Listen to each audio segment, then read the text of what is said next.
This evening we're going to be talking to Ben Picture on a great topic, social media. Now, social media has grown up all around us at an incredible speed since what I understand was the first social media platform of 6 Degrees in 1997. I might be wrong there. You'll be able to put me right later on, Ben. But today it seems like there are hundreds of different social media platforms all over the place, vying for our participation and our emojis. The question is, what is actually happening when we use social media? How dangerous is it to our privacy or our thought processes? And where do our kids stand with it? So tonight, Ben is going to share with us some insights about this beast that has invaded our lives and how we as families should react to it. So welcome, Ben. Good to have you on Family Matters. Now, just before we start, I want to do a quick Bible reading, and this one comes from Proverbs chapter 27, verses 1 to 8. Sorry, I thought we were going to do James. I switched it to James. Sorry, I had Proverbs written down. What was the James one? Verses 3 to I think it's about 12. Sorry about that. Now it's me looking unprofessional. Which chapter? I'm just looking back at my email. James 3, verse 3 to 10. James 3, 3 to 10. Sorry about that. Okay, James 3, verses 3 to 10. And if Josh is listening, you can edit out the previous bit. When we put bits into the mouths of horses to make them obey us, we can turn the whole animal.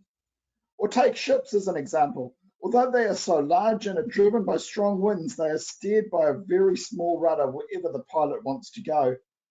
Likewise, the tongue is a small part of the body, but it makes great boasts. Consider what a great forest fire is set on fire by a small spark. The tongue also is a fire, a world of evil among the parts of the body. It corrupts the whole person, sets the whole course of his life on fire, and is itself set on fire by hell. All kinds of animals, birds, reptiles, and creatures of the sea are being tamed and have been tamed by man. But no man can tame the tongue. It is a restless evil, full of deadly poison. With the tongue we praise our Lord and Father, and with it we curse men who have been made in God's likeness. Out of the same mouth come praise and cursing. My brothers, this should not be.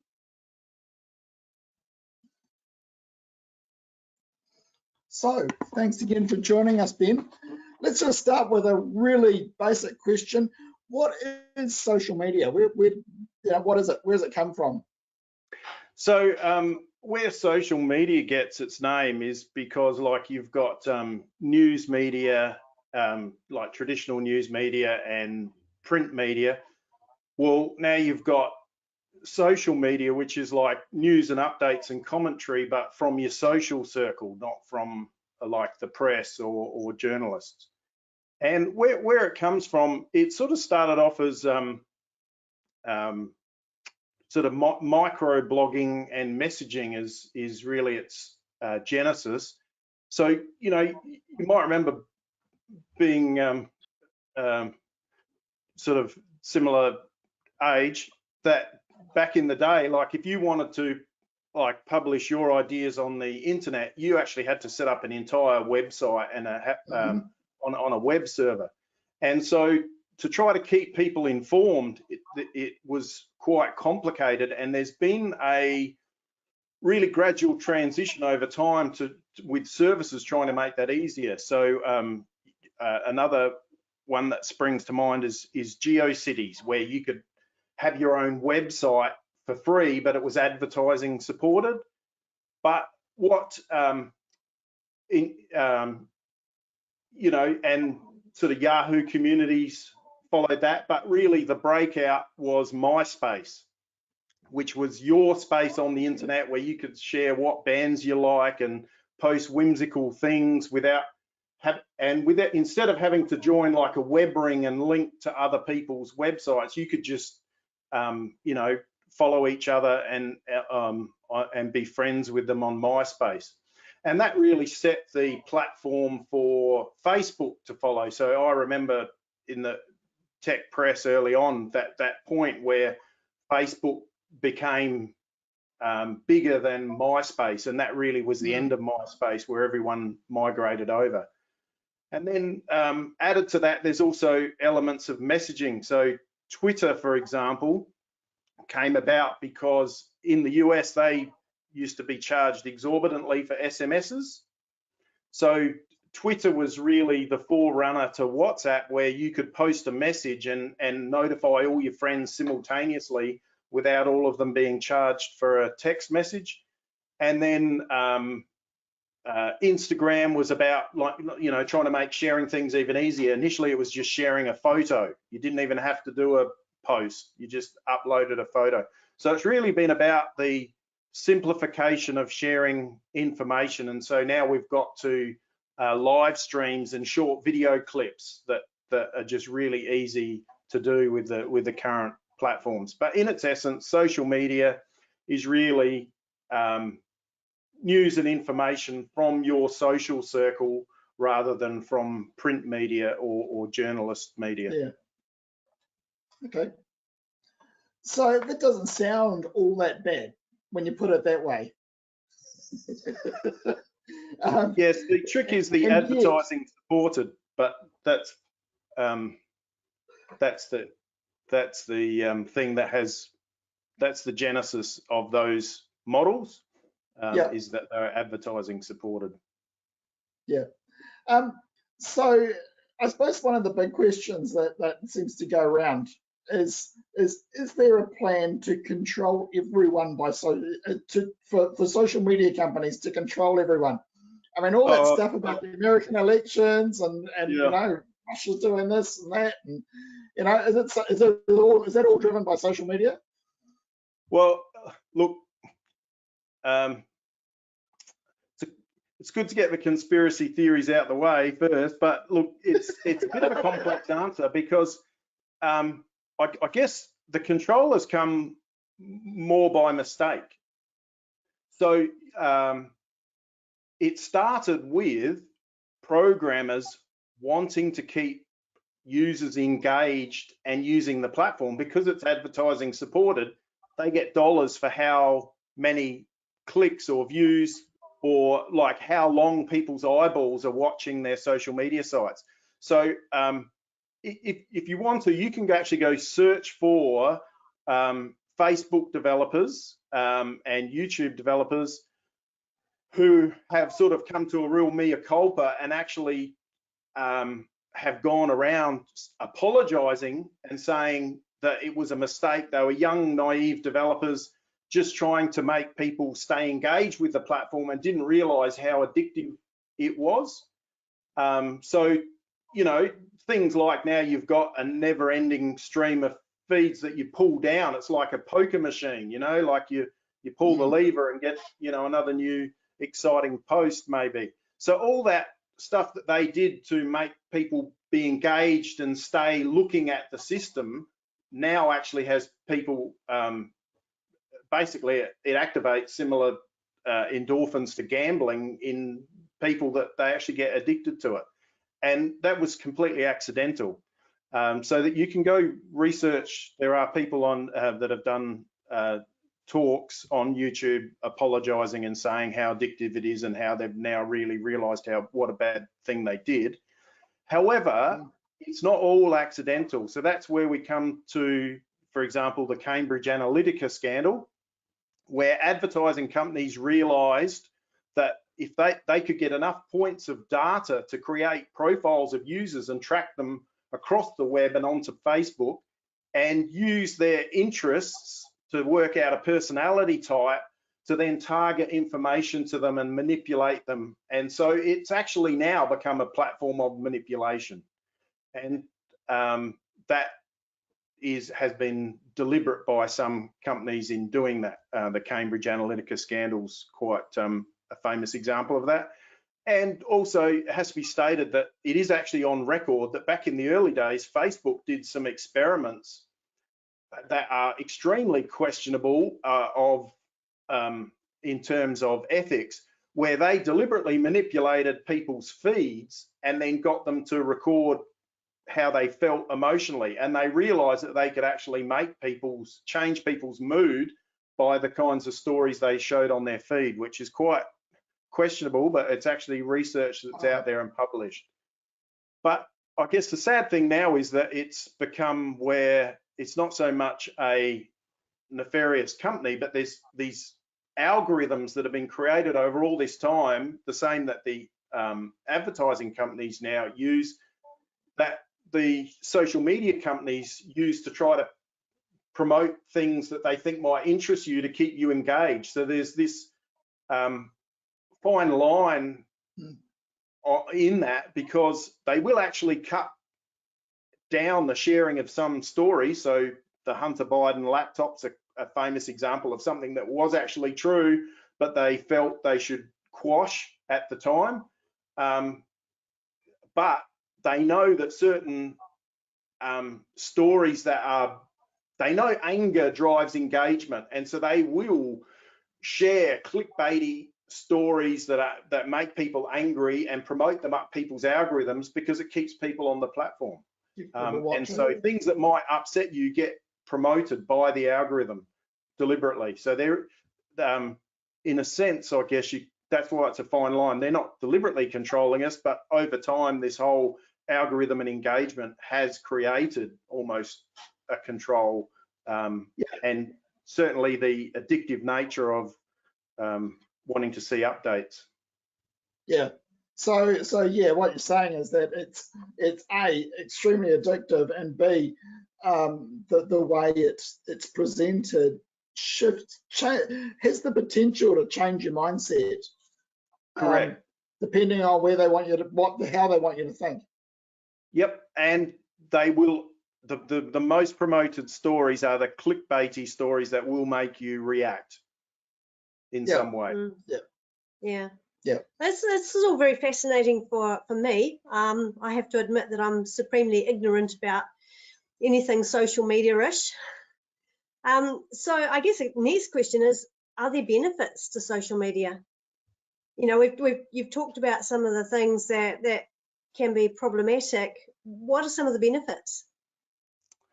Yeah, look, there's no, I mean, a lot of people are on it. So, I mean, it is addictive, but there are benefits in that it's a really great tool. So, like, especially for, you know, young people after a study weekend or a youth conference, you can swap details and keep in touch with these friends that, you know, could head off to the other side of the world, but you've got something in common with. So it is actually an amazing tool to keep in touch with your social circle. So yeah, it's really great when you've got friends at a distance, especially friends overseas. It's also really good because it has morphed into, you know, you can follow breaking news and be informed about things before they even hit the like print media, because you can follow the same routers or you know, breaking news stories on your social media feed. So you can actually stay, if you know, being informed and up to date on world affairs, and getting an insight into what people are experiencing in certain disasters or areas. It's an amazing tool from that perspective. But it's also like the social media versus print media. It's great because you can actually curate a feed and follow your interests specifically. So if you're interested, for example, in what's going on in the surfing world, you know, I'm sure I speak for most of us, where you want to stay up to date and follow your favorite surfers like Mick Fanning, or you know, check out what Robbie Nash is doing in retirement, or follow young Kai Lenny. And you get first-hand access and their reactions about what they're doing. So as a young teenager, if there was a surf competition in Spain, I would have to wait for the Surfing World journalists to write it up with photos and print it, and then it would get shipped to Australia, and I would buy it on the newsstands on my way to uni and read it on the bus. Well, these days, I can actually see real-time Kai Lenny's reaction to big wave surfing in Nazare right while it happens from his perspective. So there's sort of, if you've got, you know, specific interests, you can actually follow them on social media much better in real time than you could with print media. The other thing about social media, it's definitely can definitely be a useful tool then. Yeah, well, it's a great way to keep friends and family informed. So like back in the day, you know, people who are super organized used to write family letters, circulars, and send them around, but like really who had time for that? Well, now you can just do a post or take a photo and all your extended family is informed and up to date about what you're doing. And you can keep up to date. Well, like I said, it's great for youth after they've been to a youth event, but even beforehand, often there's lots of posts announcing upcoming things, like, you know, the announcement from the platform on Sunday morning. If you missed it, that was it. But like, if there's a they can put a post up on social media, and it's just there for you to see when, you know, whenever you log in your time zone, there's a post about bookings opening or whatever. And you know, there's other things like people posting verse a day or inspirational content. So I think the thing about social media is there's really no cost overheads. Anyone can be on social media. And it'd be interesting to know, you know, how many people that are watching this found it from what we have on Facebook or Instagram, you know, because it's there both places. Yeah, so you promoting what's going on here is through social media and people sharing it. Yeah. So we've heard some of the downsides of social media. Are there any more? You've talked about, you know, so we talked about the benefits. Actually, one other benefit that we discovered with for our kids, just to add this one in, is that at certain stages they suddenly found they weren't getting invited to things anymore because everyone had changed their social media platform, and we've always been quite slow on that, and they weren't there. They weren't, you know, they weren't with their CYC friends. So they can miss out. Yeah. So that for us was an advantage of being on social media in various ways. Yep. No, events and publications really great tool because of the low cost to get. Nobody has to print things out or put them on the notice board. It's just you post it, it's there. Yeah. So were there any other downsides that you wanted to share? Well, the interesting thing about the downsides is often a lot of the upsides have a flip side. So I said that the positive is there's no overheads and costs. A downside is there's no overheads and costs, so anyone can be on social media and everyone's got a voice. So it's not like old media where, you know, a journalist goes through a vetting and employment process and there's journalistic standards. And so to be the presenter on TV, you've got to maintain a high standard of integrity. Everyone has a voice. Every idea has a voice. I said that you could, one of the benefits of social media is you could curate your interests exactly. Well, that's also a downside because you actually end up in a bubble. You can end up in a bubble where everyone, your messaging has your own worldview, and you end up in this echo chamber thinking everyone thinks the same way you do. Another flip side is I said that, you know, like if there's a CYC announcement or some event, you can put a post on social media and it doesn't go away. Like when you log in at your time frame, your time zone, that notification that bookings opens there. Well, that's also a downside. Things don't go away. young people particularly, I mean, perhaps we can talk about young people separately, but, the fact that their job opportunities could be affected by things they posted, because stuff doesn't go away. But so talking about things not going away, like conversations, if you, in a real life situation, if you're at a gathering, you're having a conversation with a group of like-minded people, and there's probably some fruitless, bizarre conversation going over in the corner that you're not part of, and you're probably glad you're not there. Well, the trouble with social media is when you log in, that conversation's there. And so you see every conversation, whereas in real life, there's conversations you don't care about and you're not part of them, you don't know, doesn't bother you. So it's much harder to filter. Yeah, and that conversation that could be fruitless and aimless, as more people log on and see it, more people pile into it and it gets bigger. And so that's sort of, they're the flip sides of some of the, so some of the positives actually have a flip side. The same thing that's a positive is actually a negative. But look, I do have a pet peeve about social media, if I'm allowed to, without wanting to sound like the old guy in the room. And my gripe is that social media has devalued the meaning of the word friend. So I have lots of acquaintances linked on Facebook, but they're not all real life friends. And I think a downside of social media is this, this whole network where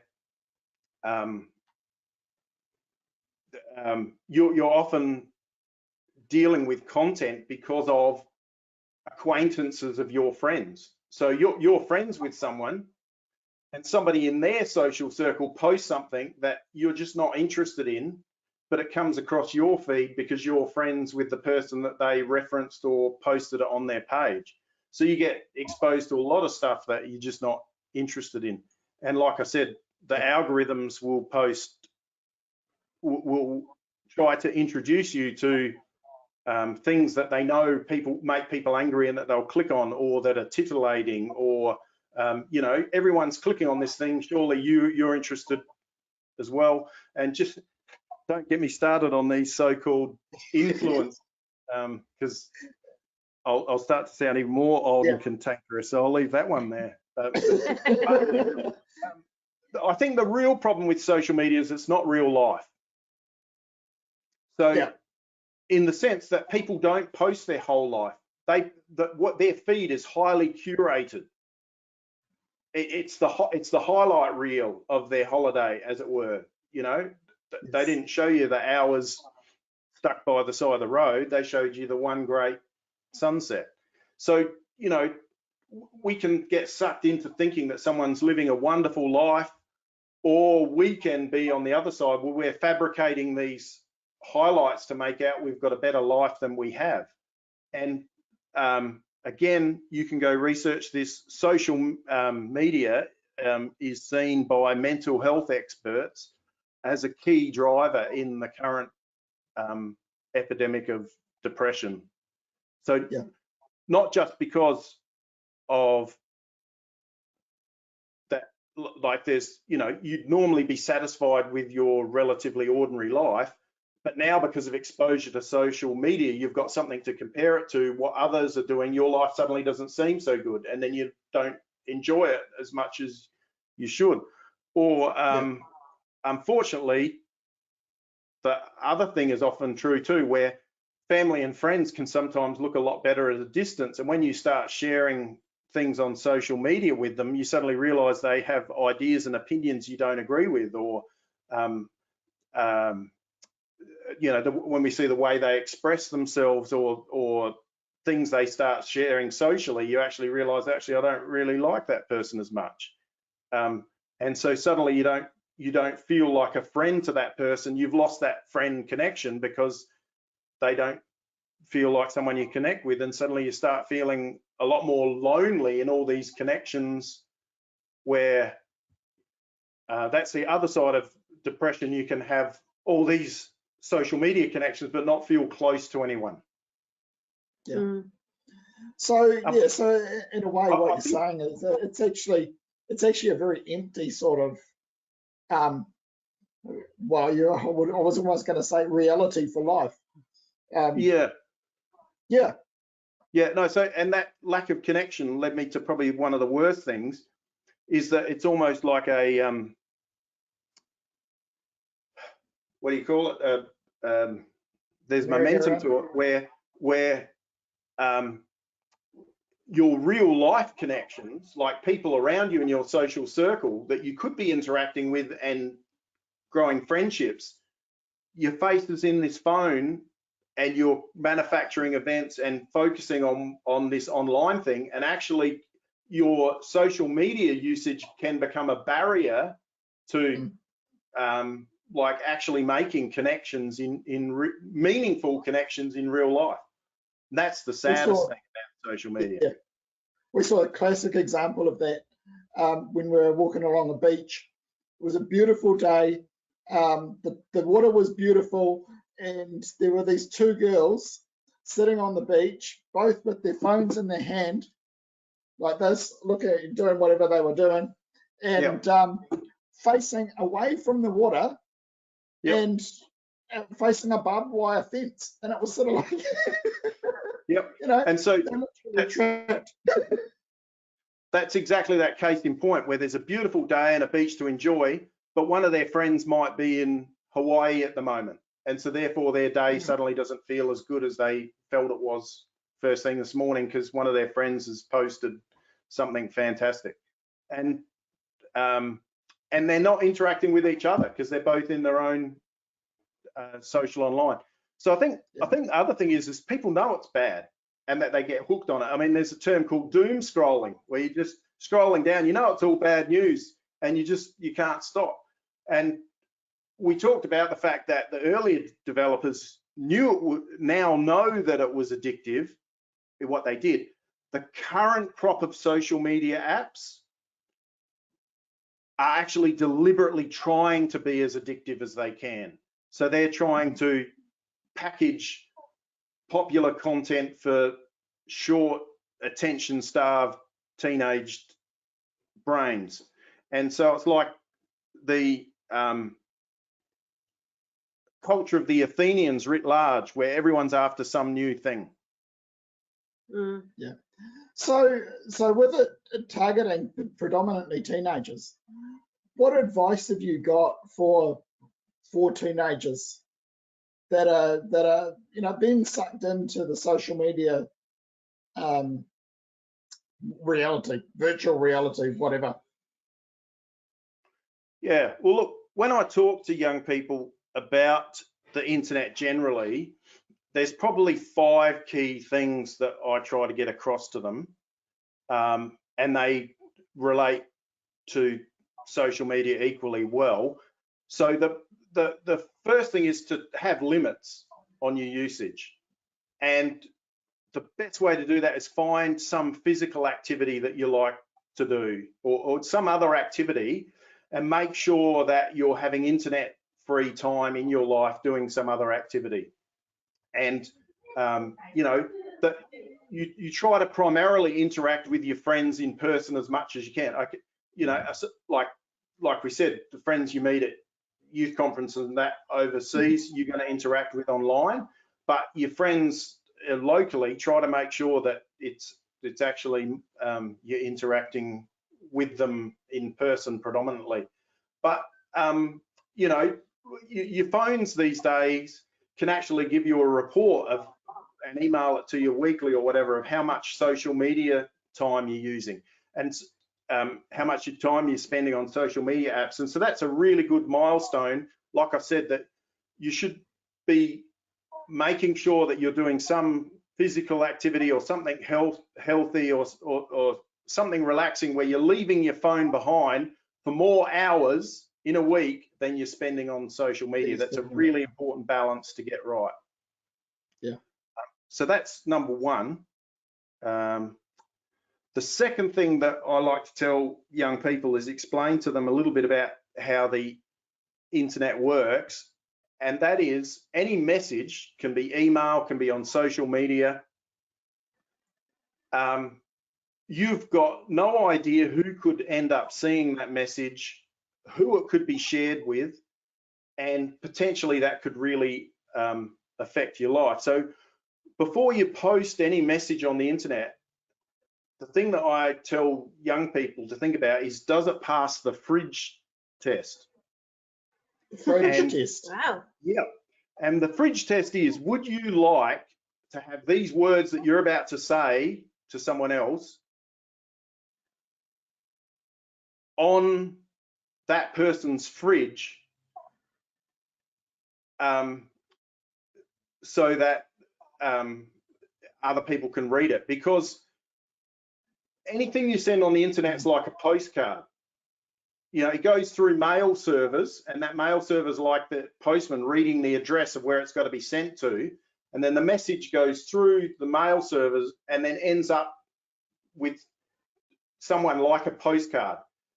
And they could just throw it in the bin, or they could put that on their fridge, and you don't know who's going to come into their house and go, oh, there's a postcard from Ben, turn it over and read it. And that is social media, that is email, all messages that you send via the internet. And don't worry about these ones that say that they'll tell you if someone snaps a screenshot, they can just take a photo with another phone. Like, any message that you send on the internet is a postcard, other people can read it. And you don't know how long down the track someone's going to turn that postcard over on someone else's fridge.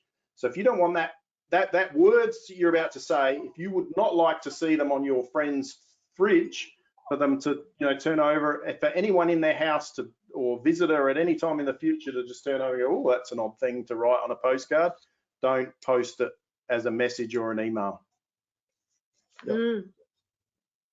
Yeah. So number 3. Okay, the thing is that anything that's on the internet's there forever. You might think you can delete it, but it's all backed up and copied somewhere. So again, think carefully about what you post. The 4th thing is, don't feed the trolls. There are people out there not worth engaging with. Can you just do a little definition for me on this, because I'm old? You know, what is troll a troll? is like the troll in my day to live under a goat where billy goats used to be. Bridge. Well, billy goats used to be.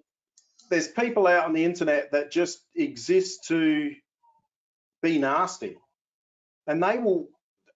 It's an unfortunate effect of our society that they feel good about making other people feel bad. And they'll actually go out of their way to research people and then say things about their dead dad and like really horrible things. So you don't want to engage with them and actually get them interested in you as someone that they want to target, because if they know that they can rile you up, they'll actually go out of their way to make things even more difficult for you, because that's how they get their kicks. It's really unfortunate. So don't feed the trolls. It's best, if people are being malicious or mean, just move on, don't engage. And the final thing, really important, treat each other with grace. Have a forgive and forget mentality. So, you know, you've said silly things in the past that you wouldn't want held against you. Other people are going to say things that they regret from time to time. So be generous towards others' mistakes. You know, try not to hold their postcards on the fridge, as it were. Just move past them. Yeah. So could you just repeat those 5 ones just again, just very briefly? Just okay. So working backwards. Treat each other with grace. Don't feed the trolls. Make sure anything you post passes the fridge test.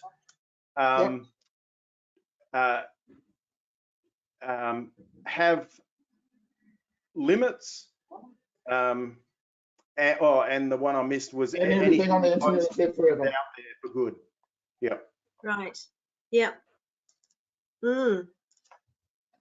Okay. So what would you advise parents to know about social media? Well, Like there's probably big broad thing, really. It is a big broad thing, but there's probably a few key things. The most important thing is our example. It's been said time and time again that more is caught than taught. So if we are really bad at having limits on social media ourselves, and we're always on the phone looking at things, you know, not only is the screen in front of us going to be a real barrier in front of our young children who want our attention, but they're going to follow our example. The other really important thing is not to jump into social media accounts too quickly. I'll come back to that, but the thing that I'll point out is, you know, if you put it to a real life example, I mean, we want our children to be influenced by our values and ethics first and foremost. And, you know, you can ask any parent, would they let their children sort of listen to the opinions of people with questionable morals, you know, sort of hanging out in street corners and dodgy parts of town? Answers, of course not. So why do some parents allow young minds to run free on social media without a single thought about who might be talking to them, the ideas that they might be listening to? So you want your children to be of an age where they've formed a conscience and a set of ethics that, you know, in that literal example, if they wandered into the wrong end of town, they'd be okay. Like they wouldn't be influenced by those ideas, they'd move on. Well, if your child is at that age in the real world and that level of responsibility, that's about the age when they're probably okay for an internet presence, but definitely not before. Another thing I'd advise parents, and I don't want to make anyone feel guilty, but can I particularly just throw out an appeal to young mums to think about this, where you know, a young mum with a baby is legitimately feeling isolated and at home, and they're feeling isolated from their social networks. And what I would say to young mums, particularly with a baby, is really be mindful about having limits around your catching up with your friends online, because an easy trap to fall into is when it's feeding time for the baby, it's a really convenient time to get your phone out and catch up with what everyone else is doing. And it seems like an appropriate moment on the surface of it where the baby's occupied and you can't really do anything else. But can I just appeal to you that the focal distance from your face to a baby's is actually at birth is actually the focal distance where they actually don't have really good eyesight, but by God's design, that's actually the perfect focal distance where they can actually work out your features, and they're studying them. And what you're supposed to do is spend time gazing into each other's eyes when they're feeding and falling in love with them. And that's really important as part of their development. So please be mindful about screens at your baby's feeding time, because that's a real barrier to their development, and that their responses to you when they first learn to smile and goo at you the first time will often be reacting to your face when they're feeding. And that also probably applies to any bonding time, any time that you should be bonding with your kids. I saw a mum at a playground the other day, back to the child who was swinging on the swing, and she was on her phone, and yeah, and they're calling out, "Mum, look at me." Yeah, didn't engage with the child at all the whole time she was at the playground. Yep. So we don't want to be that parent if we can help it. So it's about the same thing where we'd advise young people to have, you know, set times and limits. We need to show that same behavior. The other thing that I would like to let parents know is the issue about that's very teenage, because they don't have a fully developed prefrontal cortex. which is actually doing risky behaviors for likes on the internet. So, you know, boys discover that doing something crazy and filming it's a great way to get attention. So we actually need to have conversations and discourage risky behavior in teen boys, especially in cars.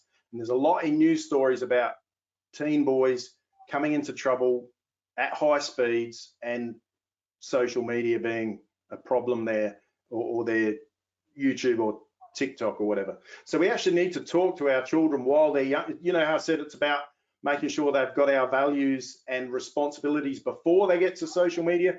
We actually need to make them aware of the pitfalls before they get a social media account and talk about not doing risky things for likes. Young girls have a different risk, you know, where they post a photo of themselves in a slightly alluring or revealing pose, and the attention to that post skyrockets. And soon, you know, they're posting more and more revealing photos as a really easy way to get likes and attention of the salivating masses, as it were. So we actually, before our daughters get to that age, we need to help them value their worth in who they are as young women. So we actually need to, as parents, highlight and encourage the lasting value to God, no less, of a lovely and caring character well over how we might look or portray ourselves. So we actually need to make sure our young girls are grounded in their true worth well before they have a social media account, and so they don't get sucked into this shallow trap of likes and attention with risky behaviors. Yeah. Do you think the Bible's got anything relevant to offer on this subject? I mean, we know it's a very modern phenomena, but yeah, around that general idea. All right. Well, I've got one that I think Robert will find amusing. How's this from Ecclesiastes 10 verse 20? Do you reckon this is prescient? Even in your thoughts, do not curse the king, nor in your bedroom curse the rich, for a bird of the air will carry your voice, and some winged creature will tell the matter.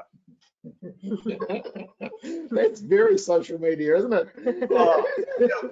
So, you know, don't curse rich people on Twitter like your employer, because they could read it. That's sort of what it says.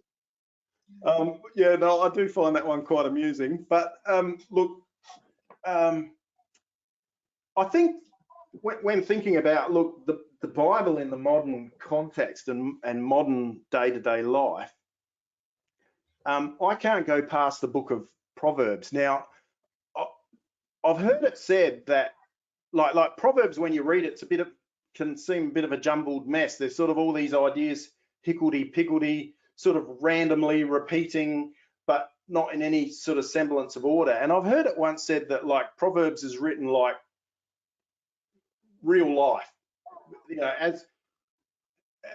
as things happen day to day when you notice them. That's sort of how the writer of the Proverbs has written them down as they occur. But so I've really recently started to think that we could actually read Proverbs like a social media feed. So it becomes where you can actually look at the book of Proverbs like this is someone going through their life day to day and posting all sorts of situations they come across as a broadcast of their thoughts. So, you know, the book of Proverbs is like the best Facebook friend or Twitter feed that you could subscribe to. Yeah. And it's not just the format of Proverbs that I think is actually, we are a generation that uniquely could actually understand this sort of random scroll of information day to day, the subject matter. So questions without notice, you know, aside from dealing with the wise and foolish, what's one of the key themes that Proverbs deals with over and over again? Do you know where I'm headed? Your words. Words, yeah. Yep. And something that I said was my gripe about social media. Oh, friends. Friends. So Proverbs 18:24. A man of many companions may come to ruin, but there is a friend who sticks closer than a brother. So there's sort of like this idea that you can actually have too many associates, too many acquaintances that you're trying to interact with. All these acquaintances online can be potentially destructive and lead someone to ruin. So therefore, Proverbs are saying you want to seek that real life friend that can be counted on instead, and cultivate and put effort into that friendship that sticks closer than all these acquaintances out there online. But if you chase after the likes, you could come to ruin because you don't have any true friends in need. And then Proverbs 25, 16 and 17, if you've found honey, eat only just a little bit, otherwise if you eat too much, you'll vomit. And you're like, what does that mean? And he goes on to explain, let your foot be seldom in your neighbor's house, lest he have his fill of you and hate you. So there's this idea that as a friend, we can overshare too much. It could be like too much honey. So, like people who post photos of their meals, like 1 or 2 is fine, but once you start posting too many, people are just, they're sick of it. You're making them, gets a bit much after a while. Yeah. So look, there's a lot of principles. There's a lot of principles, like you say, through the book of Proverbs that really come out strongly if you look at it in the context of social media. Yeah, so I'll leave the theme of friendship there, but it's actually massive in the Proverbs, and it really comes down to the fact that a true friend will help you with your personal growth and has your best interests at heart. And I'm not sure that social media is a platform by which true friends can really help you do that. But aside from the theme of friends that we've only just scratched on, there's a whole lot in the Proverbs. There's a couple more Proverbs that are really up to the minute in terms of you could just, like this could be a social media post and everyone would share it or like it. Proverbs 18 verse 2. A fool takes no pleasure in understanding, but only expressing his opinion. Yeah. And the classic Proverbs 17:28, even a fool who keeps silent is considered wise, and when he closes his lips is deemed intelligent. So on the flip side, if you want to, sometimes it's better to say nothing and you'll seem the more intelligent person online. And the don't feed the trolls proverb, answer not a fool according to his folly, lest you be like him yourself. And a really good one for young people, Proverbs 23:19, hear my son and be wise and direct your heart in the way. What that's saying is actually have some control and direction about what you're thinking about. That's what your heart in the way means. Take care. We could say take care curating your social media feed, or minimize the time that you're on and the things that you follow, and therefore the things that you're influenced by. That's keeping your heart in the way. So look, that's just a few out of the Proverbs. I do think Proverbs is a really good book for young people as a guidebook to social media. It's extremely relevant. And probably a couple more good general Bible verses. Romans 12, in as far as possible, as much as depends on you, live peaceably with all men. Real good advice and appeal from Paul. And look, we talked about social media and comparing to what others do. Hebrews 13:5, keep your life free from the love of money and be content with what you have. And of course, our reading in James 3, talking about the power of the tongue, how it can actually be good, Like, you know, a word fitly spoken could be like apples of gold in settings of silver, where people treasure something that you've said to them, but also, unfortunately, it'd be a deadly poison. No one can tame it. So we need to be careful. Social media is like untamed tongues out there. It's full of deadly poison. Yeah. So the thing that we didn't read is verse 17 and 18 of James 3, because that's the antidote. And it basically says we need to be speaking with wisdom. And then James says the wisdom that I'm talking about that you need to be filling your tongue and your social media feed with is wisdom from above is first pure, then peaceable, gentle, open to reason, full of mercy and good fruits, impartial and sincere. And a harvest of righteousness is sown in peace by them that make peace. Yeah. So what would your conclusion of the matter be? You know, we get the impression that you're not anti-social media as such, but it should be very much monitored how it's used.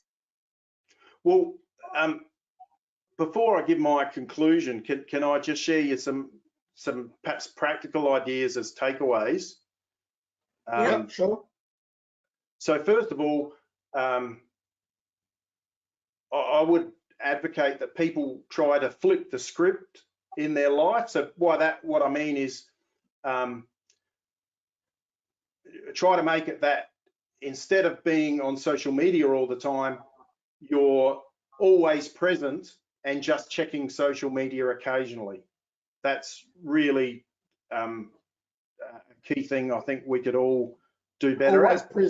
Always present in real life. Be present in real life and check occasionally rather than being one of those people that's always checking. Another suggestion I have is use the block button. Don't be scared to. It's very liberating, and you can actually end up with a very positive and fruitful social media feed by actually blocking the dissensions and strife from the usual suspects, as it were. The other really strong piece of advice that hopefully is coming through is don't rush to give your children a social media account. My number one suggestion to parents practically is to have a shared family account and use that family account as a way to follow young people's events and to friend others and create a social circle for your developing and growing children. It's a bit like, you know, training wheels, because you're actually safeguarding and overseeing their initial online interactions because they're using a shared family social media account, which is the same one you use. And so that way, you know, you're also going to see their DMs. And I can tell you, no one's sending DMs to a shared family account.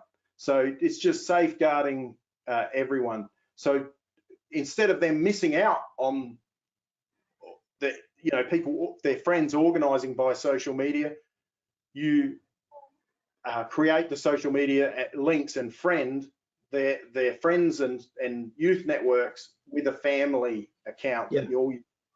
And so linked to that, I know we're talking social media, but I also recommend that families don't give their children their own phone till like when my children were old enough to have a part-time job and work and earn money. That's when they bought their own phone. We had shared family phones, and so those shared family phones have the shared family social media accounts.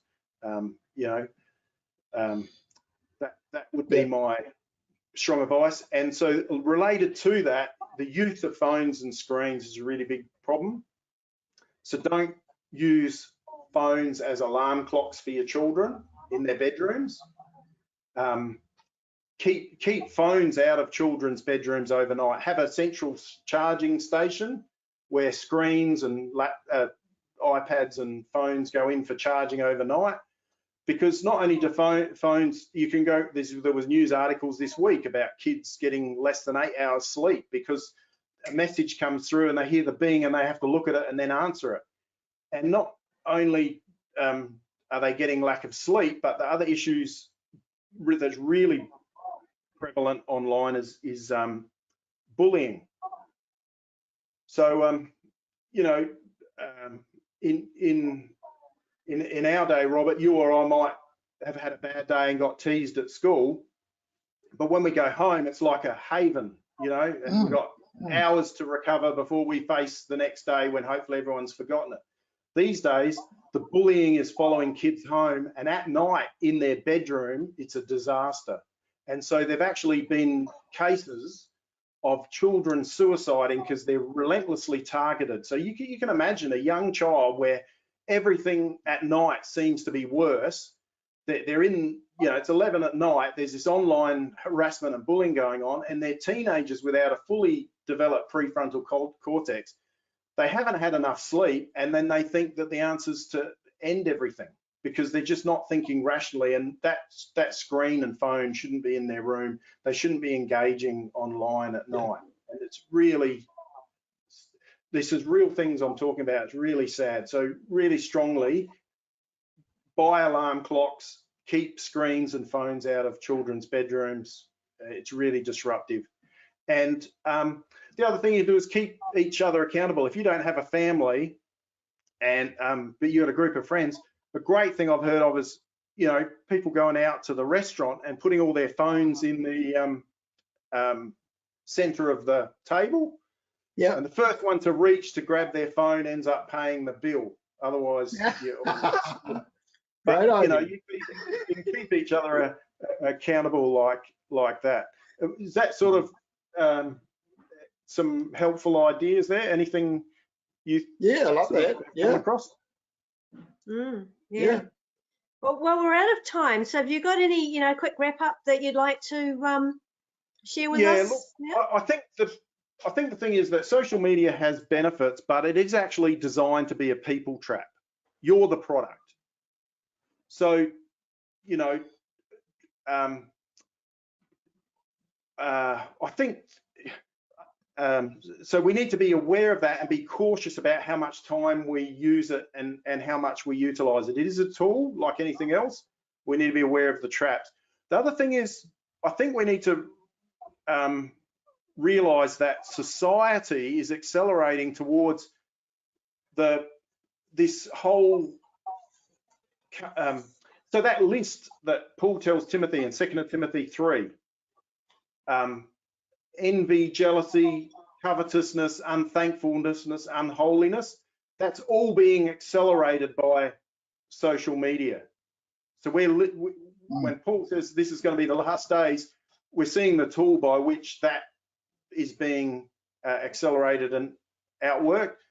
But Paul also says to Timothy, godliness with contentment is great gain. So the antidote is for us to cultivate real friendships, to have care and compassion, have prioritize genuine connections with people. So by all means, follow your friends, but invest in proper connections. And so my conclusion would be, you know, if we're going to use social media, Philippians 4 verse 8, whatever's honorable, whatever's just, whatever's pure, whatever's lovely, whatever's commendable, if there's any excellence, anything worthy of praise, think on those things. Have those things in your curated feed.